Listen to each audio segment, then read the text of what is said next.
제가 전에 콜센터에서 근무를 했었습니다. 개척을 했는데 코로나가 터져서 일단 일부터 시작하게 된 거예요. 그래서 들어간 회사가 바로 사기꾼 회사였습니다. 처음에는 제가 몰랐어요. 사장이라는 사람이 설명을 너무 그럴싸하게 하니까 저는 그게 다 맞는 줄 알고 열심히 했던 거예요. 근데 알고 보니까 거짓말이었고 사기 행위였더라고요. 회사를 나오게 됐을 때 제가 받아야 될 돈도 못 받고 그래서 결국 노동청에 신고하면서 법적 공방까지 가려고 했던 아주 쓰라린 기억이 있던 회사였습니다. 그 회사의 대표가 저한테 늘 하던 말이 있었어요. 제가 기독교인이니까 이런 얘기를 하는 거예요. 야, 내가 제일 부러워하는 사람이 누군 줄 알아? 이만희 같은 사이비 교주야. 왜? 신도들이 돈 갖다 바치지. 몸 갖다 바치지. 시키는 대로 다 하지. 하나님 섬기듯 섬겨주니까 왕이 따로 없잖아. 이 현대사회에 이 물권이랑 인권이랑 왕권까지도 다 가질 수 있는 그런 직업이 사이비 교주 말고 뭐가 있겠냐. 그렇습니다, 여러분. 이단 사이비가 왜 자꾸 생겨나는 거냐면 밖에서 사기치고 다니는 사기꾼 입장에서 볼 때도요. 정말 탐나는 최고의 직업이기 때문이에요. 그러니 얼마나 많은 사람들이 예수 이름만 잘 팔면 야, 이거 대박 나겠는데? 하는 생각을 가지고 그 사업에 뛰어들겠습니까? 생각보다 많은 분들이 속아 넘어갑니다. 신이 내 인생을 축복해 주기를 바라는 그 종교심이 다들 있어서요. 이 신의 도움을 바라는 사람들이 다 걸려 들어가는 거예요. 문제는요. 일반 성도들이 이런 사이비 이단들을 판별해 내기가 진짜로 어렵다라는 것에 큰 문제가 있습니다. 그래서 내가 몸담고 있는 이 집단이 사이비 집단인지 아닌지 우리가 뭔가 판별할 수 있는 그런 방법이 필요해요. 오늘은요, 제가 내가 속한 이 집단이, 이 공동체가, 이 교회가 사이비 집단스러운 면이 있는지 아닌지를 확인할 수 있는 그런 판별 공식 몇 가지를 여러분들에게 제가 소개해 드리겠습니다. 꼭 한번 체크해 보셔서 올바른 교회에서 안전한 신앙생활 하실 수 있기를 진심으로 바라봅니다. 자, 첫 번째 판별법. 교회에서 이루어지는 그러한 사역들이 주로 신비스럽고 자극적인 사역들이라면 여러분 반드시 의심해 보셔야 됩니다. 지금껏 위험한 이단들은요. 성령의 역사를 상당히 강조해 왔습니다. 신비스럽고 자극적인 성령의 역사만큼이나 아주 특별한 느낌을 주는 것은 없거든요. 하나님이 나와 함께 하시는 것 같고 특별한 존재가 된 것 같은 그런 느낌을 준단 말입니다. 성령의 역사는요. 여러분 두 가지로 나뉜다는 사실을 아셔야 돼요. 기적의 역사 그리고 성품의 역사예요. 둘 중에 무엇이 더 중요할까요? 기적의 역사와 성품의 역사 중에 둘 다 중요하지만 성령의 참된 역사를 분별하는 데 있어서는 성품의 역사가 더 중요하다는 사실을 여러분 아셔야 됩니다. 왜냐면요. 기적의 역사는 악한 영이 얼마든지 흉내낼 수 있지만 성품의 역사는 흉내낼 수가 없기 때문이에요. 여러분 악령들도 기적을 일으킵니다. 악령들도 꿈꾸게 하고요. 악령들도 병낫게 하고 악령들도 귀신 쫓아내는 신용을 하면서 예수님께 영광을 돌려요. 악령은 전부 다 따라합니다. 그래서 겉으로는 티가 잘 안 나는 거예요. 무엇으로 티가 나겠습니까? 성품으로 티가 나는 거예요. 성품이 곧 열매거든요. 악령은요. 열매를 절대로 흉내낼 수가 없어요. 악령이 인내하겠어요? 악령이 참아주겠습니까? 악령이 원수를 사랑하겠습니까? 악령이 온유하겠습니까? 악령은요. 참지 않아요. 잠깐 사랑의 흉내 정도는 낼 수 있지만 결국에는 사랑할 수 없는 게 악령의 특징이에요. 예수님이 거짓 선지자를 분별할 때 열매로 그들을 알라라고 말씀하셨잖아요. 그게 바로 성품과 가치관입니다. 그가 말로써 예수님을 높이느냐, 놀라운 간증을 하느냐, 집회에서 보여지는 모습이 거룩하냐, 예수님만을 높이느냐, 여러분 이런 것은 열매가 아닙니다. 예수님께서 말씀하신 그 열매는요, 여러분 성품과 가치관이거든요. 그래서 내가 따르는 그 지도자, 리더, 그리고 교회가 성령님과 친밀한가, 성령으로부터 온 그러한 사역을 하는가, 이걸 보시려면요. 반드시 풍겨나는 성품과 또 무엇을 추구하느냐 하는 그 가치관을 보시고서 판단하셔야 되는 거예요. 아시겠죠? 판별법 두 번째입니다. 기존 교회들을 강력하게 부정한다면 여러분 반드시 의심해 보셔야 합니다. 자, 기존 교회는 구원이 없다. 기존 교회는 사단의 소굴이다. 기존 교회 목사들은 다 사꾼이다. 이렇게 기존 교회에 대한 강력한 부정이 있다? 여러분 이거 굉장히 위험한 것입니다. 물론 지금 시대에 건강한 교회가 많지는 않아요.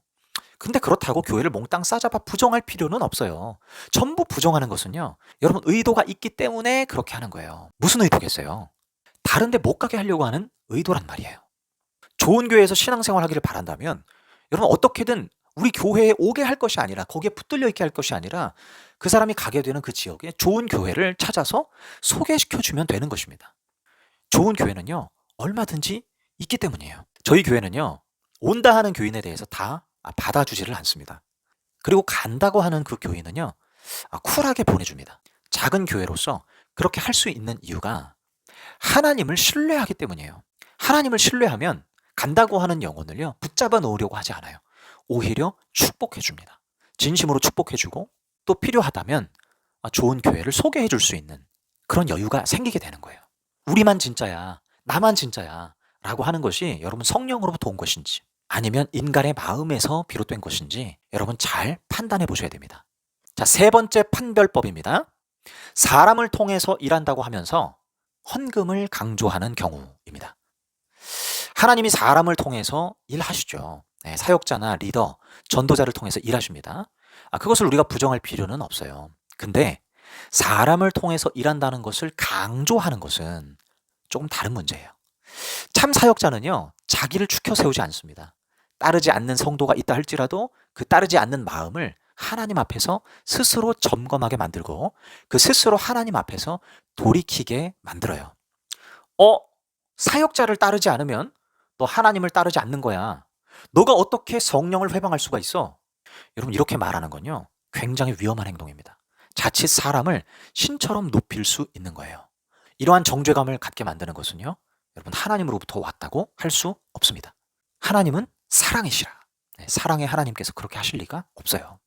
여러분 사람을 신처럼 이렇게 높이는 그러한 공간 안에서 그러한 공동체 안에서 일어나는 특징이 한 가지 있는데 바로 돈을 요구한다는 것입니다. 반드시 사람을 높이는 곳은 돈을 요구하게 돼 있어요. 헌금을 내면 문제가 해결된다. 헌금을 하면 축복을 받는다. 헌금을 내면 영혼들을 구원할 수 있다. 여러분 헌금하면 축복받는다라고 강조하면서 은근히 돈을 요구하는 이런 경우들 정말 많습니다. 여러분 하나님은요. 여러분의 삶의 문제를 해결해 주기를 원하세요. 그러나 돈을 얼마 낸다고 해결해 주시는 게 아니에요. 혹자는 돈을 내야 그게 마음을 드리는 것이다. 아니 돈을 내야 그게 하나님을 참으로 의지하는 것이지. 돈을 안 내고서 어떻게 하나님을 의지한다고 할 수 있느냐. 이렇게 변론하시는 분 계실 거예요. 그러나 하나님은요. 돈을 내야 해결해 주시는 분이 아니라 하나님은 하나님을 믿을 때 해결해 주십니다. 믿을 때예요. 믿을 때. 믿는다는 것은 많은 의미를 내포하죠. 믿음으로 죄를 버려야 하기도 하고 믿음으로 결단해야 되기도 하고 믿음으로 또한 포기도 해야 됩니다. 그것이 꼭 돈일까요? 돈을 드려야 되고 돈을 버려야 되고 돈을 포기해야 되는 걸까요? 물론 그런 경우도 있을 수 있어요. 내가 돈에 집착이 너무 강하든지 하나님보다 돈을 너무 더 사랑한다든지 한다면 너 그 돈 포기해라. 내려놓아라. 그래야 너가 살 수 있다. 그래야 너와 나의 관계가 회복이 된다. 그렇게 말씀하실 수 있습니다. 근데요. 그것은 내 영혼을 위해서 내 영혼이 하나님과 긴밀한 교제를 회복하고 누리게 하기 위해서 그렇게 하시는 거예요. 특단의 조치를 취하시는 거예요. 인생의 모든 문제가 하나님 앞에 돈을 드린다고 해결되는 것이 아닙니다. 세상의 기업은요. 돈을 내야 그 서비스를 이용할 수 있어요. 그건 세상이죠. 나를 지극히 사랑해 주신 하나님 아버지에게 우리가 돈을 드리면서 내 삶의 갖가지 문제들을 해결해 달라고 하거나 뭐 경제 축복을 달라고 하거나 그러면요. 여러분 우리 아버지께서 그것을 좋아하실까요? 여러분 아버지가 그걸 원하실까요? 아버지는 우리 마음을 원하십니다. 마음을 드리는 것은요. 여러 가지로 표현될 수가 있는 거예요. 돈으로 그것을 국한시키는 것은 하나님 아버지의 뜻이 아니라 사람의 뜻이고 그 돈을 요구하는 인간의 마음이에요. 그래서 은근히 모든 문제에 돈을 요구한다든지 하나님 앞에 돈을 계속 드리라고 하면서 헌금을 강요하는 경우 혹은 특정 누군가에게 어떤 개인에게 헌금을 드려야 그래야 하나님이 축복을 주시거나 하나님이 당신 삶의 문제들을 해결해 주신다라고 이야기한다면 여러분 반드시 의심해 보셔야 하는 것입니다. 나를 지극히 사랑해 주시는 분이 무슨 돈을 내면 경제 축복을 해주시고 무슨 돈을 내면 네가 소망하는 것들이 이루어질 것이다. 뭐 이런 식으로 거래하시겠어요? 오히려 나를 진짜 사랑하시는 아버지라면 내가 돈을 가지고 아버지 이것을 주세요. 이게 이런 일을 허락해 주세요라고 하면 아버지는 그 돈을 물리라고 하실 겁니다. 난 그런 거 원하지 않아. 난 너에게 바라는 게 그런 게 아니야. 넌 아직도 나의 마음을 모르니? 라고 말씀하실 거라고요. 돈을 내야 얻을 수 있다라고 하는 이런 부분들이 자꾸 강조된다면 여러분 그 교회는 하나님을 알지 못해요. 세상적인 교회인 거예요. 여러분 네 번째입니다. 성경 말씀을 해설하기는 하지만 왜곡된 해석을 하는 경우가 많다라는 거예요. 모든 이단과 사이비들은요, 여러분 대놓고 이단이라고 드러내지를 않아요. 그랬다가는 종교 장사가 되질 않죠. 그들은 성경 말씀을 매번 꺼내서 이야기합니다. 성경 말씀을 되게 강조해요. 중요시합니다. 그래서 성경 강론을 많이 합니다만, 문제는 이 성경을 너무 주먹구구식으로 자기 마음대로 해석한다는 거예요.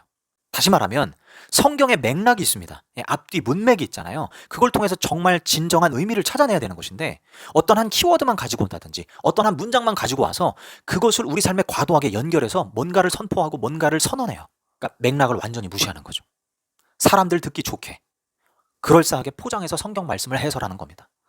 예를 들면 빌립보서 4장 말씀에 12절에 이렇게 돼 있어요. 나는 비천에 처할 줄도 알고 풍부에 처할 줄도 알아. 모든 일 곧 배부름과 배고픔과 풍부와 궁핍에도 처할 줄 아는 일체의 비결을 배웠노라. 13절 내게 능력 주시는 자 안에서 내가 모든 것을 할 수 있느니라.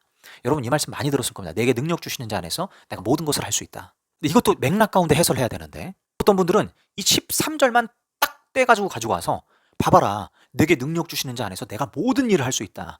무슨 일이든 다 할 수 있다. 그러니까 하나님만 의지하면 만능이야. 하나님만 의지하면 만능의 존재가 되게 하신다. 이렇게 이상한 해석을 하세요. 문맥을 살펴보면요, 그런 의미가 아니에요. 내게 능력 주시는 자 안에서 내가 모든 것을 할 수 있느니라 라는 말씀은 앞절에 12절에 나오잖아요. 내가 풍부에도 처할 줄도 알고 비천에도 처할 줄도 알아. 그러니까 배부를 때도 있고, 그러니까 풍족할 때도, 그리고 배고픈 상황일 때도, 가난할 때도 나는 만족하는 비결을 배웠는데, 어떤 상황에도 나에게 능력 주시는 그 하나님으로 말미암아 나는 만족하는 법을 배웠다는 거예요. 그래서 사도 바울은 사실 돈이 있어도 그만 없어도 그만이라는 겁니다. 어떤 집단이 사도 바울의 사역에 도움을 주겠다, 사도 바울의 삶에 도움을 주겠다 해서 돈을 거액을 후원을 하겠대요. 바울은요, 그것을 바라질 않았어요. 그 있어도 그만 없어도 그만이에요. 왜? 내게 능력 주시는 자 안에서 내가 어떤 상황 가운데 있어도 나는 다 적응할 수 있기 때문에.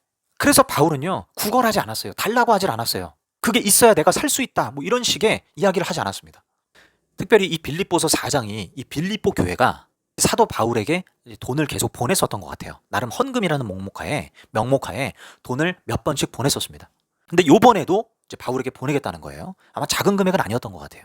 근데 그러면서 18절 19절에 이렇게 바울이 얘기합니다. 내게는 모든 것이 있고 또 풍부한지라 에바브로 디도편에 너희가 준 것을 받음으로 내가 풍족하니 이는 받으실 만한 향기로운 제물이요 하나님을 기쁘시게 한 것이라. 나의 하나님이 그리스도 예수 안에서 영광 가운데 그 풍성한 대로 너희 모든 쓸 것을 채우시리라. 자, 바울이 자기에게 돈을 보낸 것을 기쁨으로 받으면서 이것이 하나님께서 받으실 만한 예물이다, 제물이다라고 말씀합니다.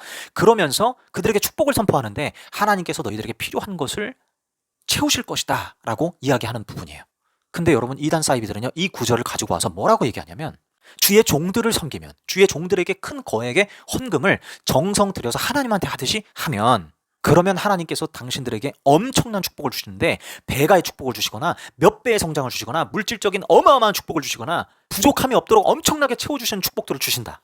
여러분, 이렇게 얘기해요. 이걸 가지고, 이 구절을 가지고요. 그러니까 성경을 맥락적으로 잘 깊이 고민하고 연구하고 생각해보지 않으면 다 넘어가요. 그게 맞는 줄 알아요. 왜? 성경을 너무 대충 읽으니까. 성경을 대충 읽으면 그 사람들의 말이 성경적인 말씀인 줄 알고 믿고 그대로 한단 말입니다. 그래서 어떤 특정 사역자들에게 축복받기 위해서 돈을 내요. 축복받기 위해서 거액의 헌금을 해요. 경제의 축복을 받기 위해서 내가 이만큼 드리는 거예요. 그런데 이 성경은요, 여러분, 경제의 축복을 주시겠다는 게 아니죠. 너희 쓸 것을 채우시리라. 너희 쓸 것을 부족함 없도록 채워주실 것이다. 너희가 하나님 앞에 이런 선한 일에 참여를 하는 것을 보니 내가 섬기는 그 하나님께서 너희들의 쓸 것들을 때에 따라 공급해 주실 것이다. 풍족하신 하나님이 여러분들의 쓸 것들을 채우실 것입니다. 이렇게 바울이 믿음으로 선포해 주는 거예요. 어떻게 이게 그 사이비 집단들이 자기한테 헌금하면 당신들에게 경제 축복이 갈 것이다, 이것과 같을 수가 있겠습니까? 여러분, 전혀 다른 얘기인 거예요. 이해하시겠어요? 그러니까 이렇게 같은 듯 보이지만 교묘하게 틀어버린다는 거예요. 다르게 얘기한다는 거예요. 그래서 너무나 많은 사람들이 이게 성경적인 줄 알고 그대로 믿고 따라가지만 정작 보면 하나님을 따라갔던 게 아니라 사람을 따라갔던 거가 되는 거예요. 그러니 여러분, 성경을 볼 때 맥락을 잘 살피세요. 앞뒤 맥락, 위아래 문맥을 잘 살펴서 성경을 자세하게 그리고 진지하게 읽으셔야지, 대충 대강 보면 여러분 이단에 빠지기 십상이고 사이비한테 끌려가기 딱 좋습니다. 정신 차리시고 성경을 자세하게 깊이 있게 고민하면서 생각하면서 읽으셔야 되는 거예요. 자, 마지막 5번째입니다, 여러분. 이 사이비 이단 집단은요, 두드러지는 특징이 있는데 외부의 발설을 금지하고 그리고 외부인과 차단을 자꾸 시킵니다. 이게 이단 사이비들의 아주 공통적인 특징이에요. 왜냐면 그럴 수밖에 없어요. 예, 자기들의 교리가 잘못됐다라는 게 탄로 나기 때문이에요. 사람들에게 자꾸 구설수에 오르기 시작하면 문제들이 아주 표면 위로 드러나기 때문에 자기들이 가짜인 것이 명백하게 드러날 것이 염려되기 때문에 외부인들과 교류를 금지시킵니다. 가족들과도 얘기하지 못하게 하고요. 친구들과도 얘기하지 못하게 하고 다른 교회 교인들과 이야기하지 못하게 해요. 그리고는 어떤 세뇌 작업을 시키느냐? 그거를 이야기하면 하나님이 축복을 안 주신다 그래요. 그거를 자기 안에 비밀스러운 것으로 간직을 해야지 이걸 자꾸 얘기하고 다니면 누군 축복 못 받는다. 복이 달아난다. 은혜가 사라진다. 뭐 이런 식의 얘기를 합니다. 여러분 이거 달리 표현하면요. 겁박하는 거예요. 축복 가지고 우리 인생을 쥐락펴락 겁박하는 겁니다. 그리고 교묘하게 너가 이 교회의 뜻을 따르지 않으면 너의 삶에 큰 저주가 찾아올 거야 라고까지 이야기하는 거예요. 그렇게 무섭게 여러분 고리를 채워놓는 거예요. 풀지 못하도록. 그런 식으로 여러분 세뇌 작업을 시키는 겁니다. 여러분 진리가 뭐가 불안하고 뭐가 무서워서 외부인들에게 발설을 하지 말라고 하겠습니까? 당당해야죠. 진리면 당당해야 되는 것입니다. 아니 진리라는 게 우리만 갖고 있는 거가 진리입니까? 아니잖아요. 진리는 전해야 되는 거예요. 사람들한테 전해야 되는 거예요. 그래서 성경도 누누이 진리의 말씀을 전하고 살라고 우리에게 누누이 강조하는 것입니다. 너만 가지고 있으면 안 된다는 거예요. 주변 사람들한테 나눠야 된다는 것입니다. 틈 날수록 좋아가지고 막 얘기해야 되는 거예요. 마치 내가 어디 가가지고 어떤 서비스를 받았는데 너무 좋으면 사람들한테 추천하고 다니는 것처럼 야, 이 진리가 너무 좋아 너무 좋아 너무 좋아 하면 사람들한테 추천하고 다녀야지 뭘 자꾸 숨기고 뭘 자꾸 비밀화하고 뭘 자꾸 거짓으로 자꾸 포장하고 없는 말 자꾸 꾸며내고 그럴 필요가 뭐가 있겠냔 말이에요. 왜 외부인들과 교류를 금지시키냔 말이에요. 엄연히 말해서 그것은 전도하는 교회도 아니고 선교하는 교회도 아니고 선교자적인 어떤 그런 그 사명을 감당할 수도 없는 거짓 공동체이기 때문에 그런 식으로 외부인 발설 금지 행위로 조항으로 묶어두는 거예요. 그러니 여러분이 다니는 교회, 여러분이 속한 집단, 공동체가 만약에 외부인들과 과도하게 어떤 교류를 금지한다라고 한다면 여러분 반드시 의심해 보셔야 돼요. 네, 정리해 드리겠습니다. 내가 속한 집단이, 내가 속한 교회가 이단과 사이비 계열에 속하는지 확인하는 판별법입니다. 첫 번째, 교회에서 이루어지는 사역이 주로 신비스럽고 자극적인 사역들인 경우. 두 번째, 기존 교회들을 강력하게 부정하는 경우.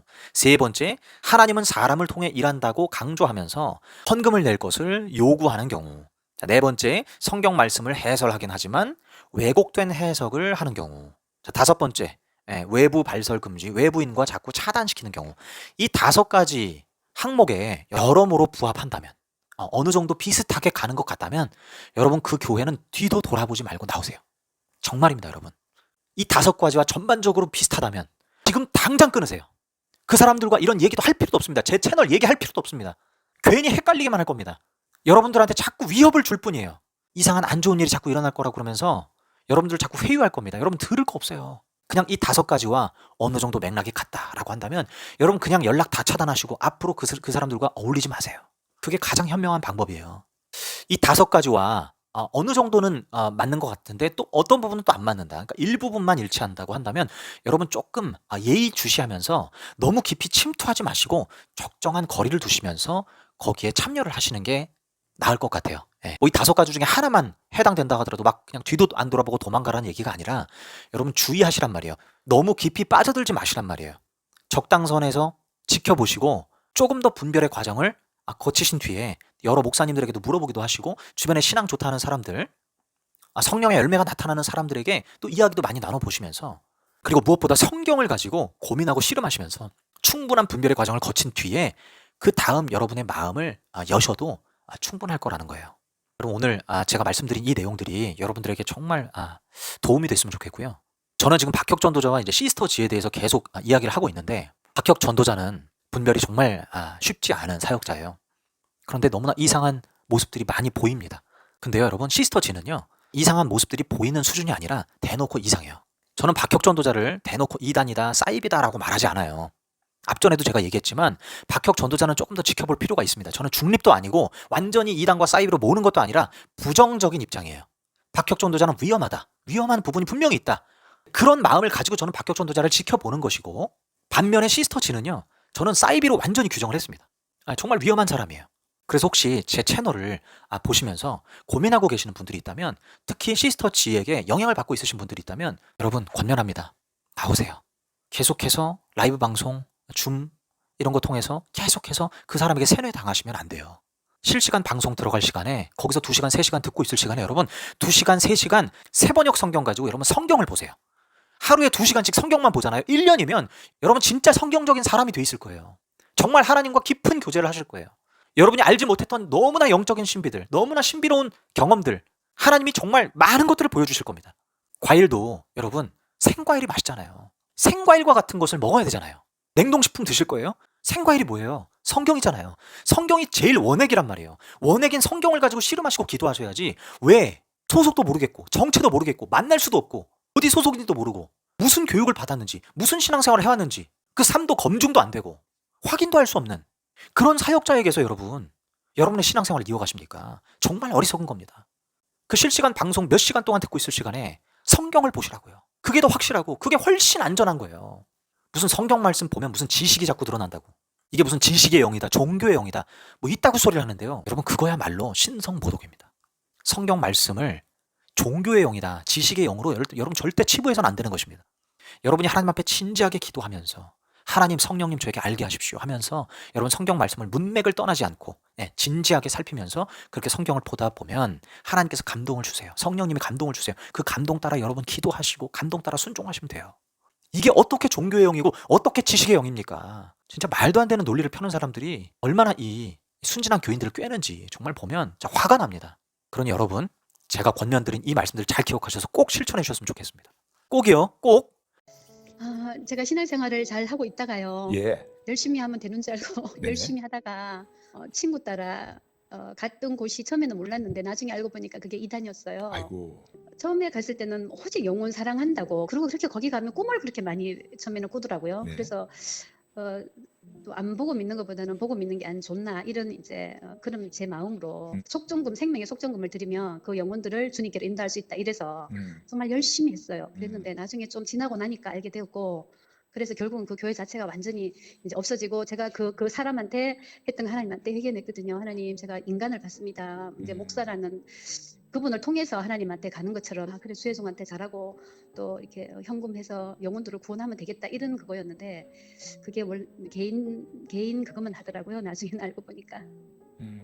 몇 년 후에 어떤 것 때문에 나오게 되셨어요? 제일 처음에는 네. 본인만 섬겨야 된다. 본인이 하나님의 대신 대역자다, 대신자다. 오케이. 네, 사도 바울을 통해서 하나님 일하셨던 것처럼 주의 종을 통해서 한다.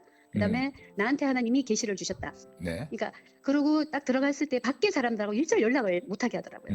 그러니까 그 안에 있는 사람들하고만 연락을 하게 하고 또 예수님이 언제 오시는데 그것도 요 안에 있는 사람하고만 연락해야 된다.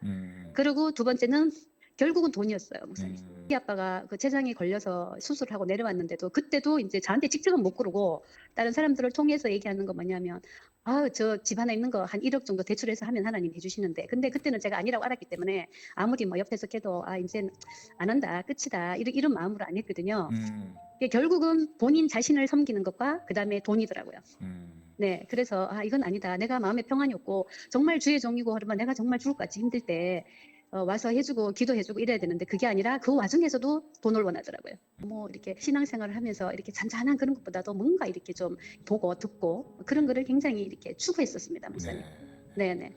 말씀 중심이 아니라 그냥 말씀은 물론 기본으로 깔았지만 내가 어느 정도 신앙생활 했네, 이 정도면 됐네, 뭐 그래도 큰 교회 다녀서 구역장 됐고 이 정도면 됐네 이런 교만함도 있었고 또 이제 특별한 사역자들만 모이는 곳이다. 거기에 목사님 많이 속았습니다. 특별한 사역자들이 오는 곳이다. 여기는 특수 훈련할 자들만 하나님이 뽑아서 사도 바울처럼 아니면은 베드로처럼 하나님이 선별해서 한 장소다. 거기에 많이 속았기 때문에 모든 것을 다 버려야 된다. 집과 전토와 자식과 다 버려야 된다는 것을 굉장히 강조했었습니다. 처음에는 열심히 해서 충성하고 이랬는데 세월이 지나면은 제 마음에 기쁨도 전혀 없고 이제 완전히 돈만 요구하더라고요. 생명은 하나님께 달려 있는데 제가 그 돈으로 다 할라 했던 거, 다 이제 그래서 어떤 사람 얼마, 뭐 어떤 사람 얼마 이런 식으로 그렇게 했던 거. 그다음에 이제 그리고 또 거기 가면 이상하게 꿈이 그렇게 많이 꾸여지더라고요, 목사님.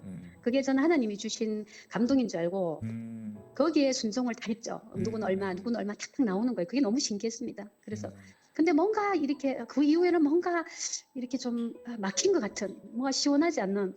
그러니까 뭐 찬양을 해도 그렇고 뭐 기도를 해도 그렇고 처음에 갔을 때는 그랬어요. 처음에 네네. 갔을 때는 좀 짠하다 그래야 되나? 처음에 네네. 갔을 때는 뭐 이제 거기는 특수 사역자다 이러니까 저희를 이제 막 치켜 세워주니까 그래가지고 뭐 당신이 했던 설교를 다시 우리가 그 해서 설교도 시키고 하여간 훈련을 정말 강하게 시키더라고요.